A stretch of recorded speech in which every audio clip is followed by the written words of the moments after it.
Properties of alcohol.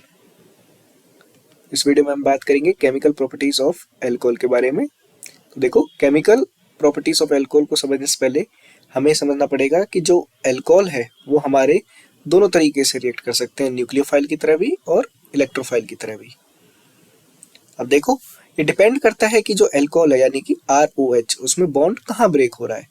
अगर वो bond O और H के बीच में ब्रेक हो रहा है आपका, तो जो अल्कोहल है हमारे वो एक्ट करेंगे न्यूक्लियोफाइल की तरह। अगर bond is broken between O and H, so they will act as nucleophile. और उसका रीजन क्या है? उसका रीजन है, देखो, ऑक्सीजन आपका इलेक्ट्रोनेगेटिव होता है, तो ऑक्सीजन और हाइड्रोजन के बीच में अगर बॉन्ड टूटा तो ऑक्सीजन इलेक्ट्रॉन नहीं छोड़ेगा, ऑक्सीजन अपना इलेक्ट्रॉन लेगा और साथ में हाइड्रोजन का भी लेगा। तो इस वजह से यहाँ पे ऑक्सीजन के पास नेगेटिव चार्ज रहेगा। अब नेगेटिव चार्ज है तो मतलब ऑक्सीजन को इलेक्ट्रॉन चाहिए ही नहीं, उसको क्या चाहिए? उसको न्यूक्लियस चाहिए, तो उसको न्यूक्लियस से प्यार है, इसीलिए ये एक्ट करेगा ऐसा न्यूक्लियोफाइल। न्यूक्लियोफाइल यानी कि न्यूक्लियस लविंग।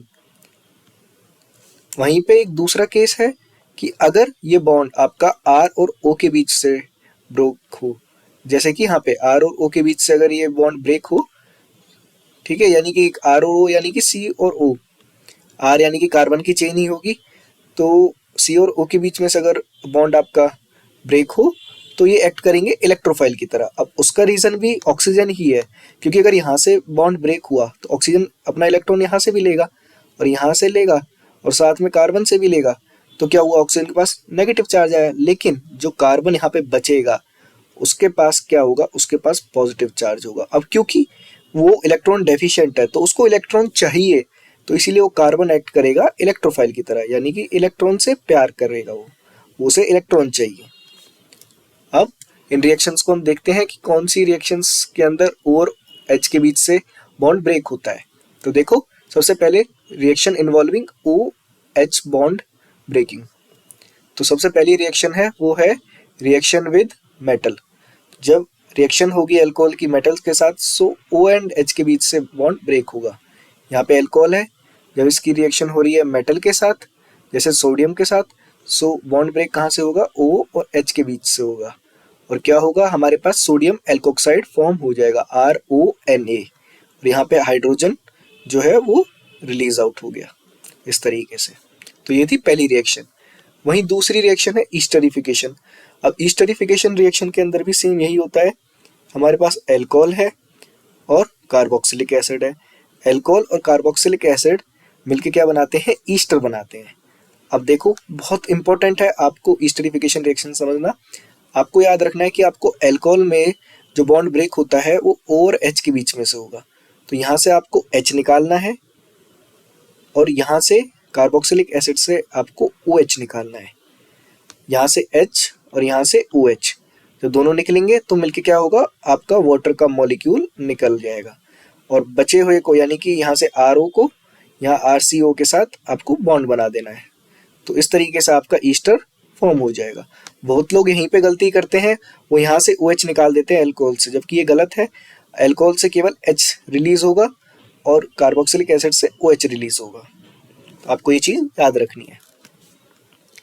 अब आगे हम बात करेंगे the reaction that involves carbon oxygen bond breaking in alcohol. So उसमें पहली रिएक्शन है आपकी रिएक्शन विद हाइड्रोजन हैलाइड्स।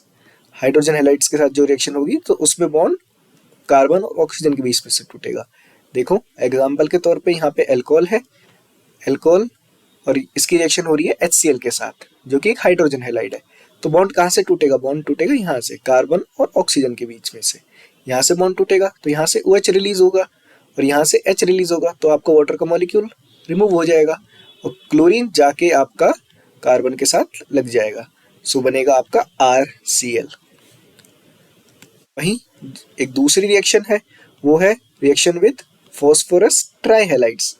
ट्राइहैलाइड्स के साथ भी यही होगा। यहाँ पे आपका अल्कोहल है, बॉन्ड ब्रेक आपका कार्बन और अल्कोहल के बीच में होगा, यानी OH के बीच में होगा, और यहाँ पे आपका फॉस्फोरस ट्राइहैलाइड है। सो क्या होगा? जो हैलाइड है, हैलाइड जाके आपके यहाँ पे कार्बन के साथ लग जाएंगे और आपका इस तरीके से फॉस्फोरिक एसिड आपका रिमूव आउट होगा। ये चीज़ आपको याद रखनी है। इसके बाद नेक्स्ट रिएक्शन है डिहाइड्रेशन रिएक्शन। डिहाइड्रेशन रिएक्शन में भी कार्बन और ऑक्सीजन के बीच में से बॉन्ड ब्रेक होता है। तो देखो ये है आपका एल्कोहल, एल्कोहल, तो इसमें क्या होगा, कार्बन और ऑक्सीजन के बीच में से यहाँ से बॉन्ड ब्रेक होगा, यहाँ से आपका OH निकलेगा। और डिहाइड्रेशन में क्या होता है, साथ में H भी रिमूव आउट होता है क्योंकि एल्कीन बनता है, एसिड कैटालाइज्ड डिहाइड्रेशन। सो यहाँ से आपका H निकलेगा और यहाँ से OH निकलेगा और साथ में मिलके वाटर का मॉलिक्यूल रिलीज आउट हो जाएगा और यहाँ पे एल्कीन बन जाएगा। सो इस रिएक्शन में भी क्या होता है, इस रिएक्शन में भी कार्बन और ऑक्सीजन के बीच में बॉन्ड ब्रेक होता है। इसके बाद नेक्स्ट रिएक्शन है ऑक्सीडेशन ऑफ एल्कोहल।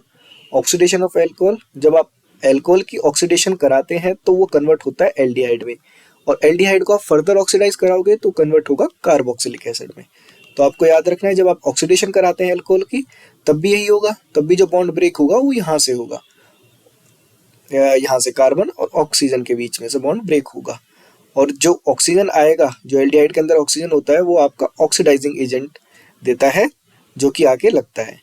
तो ये थी बात हमारी केमिकल प्रॉपर्टीज ऑफ एल्कोहल के बारे में।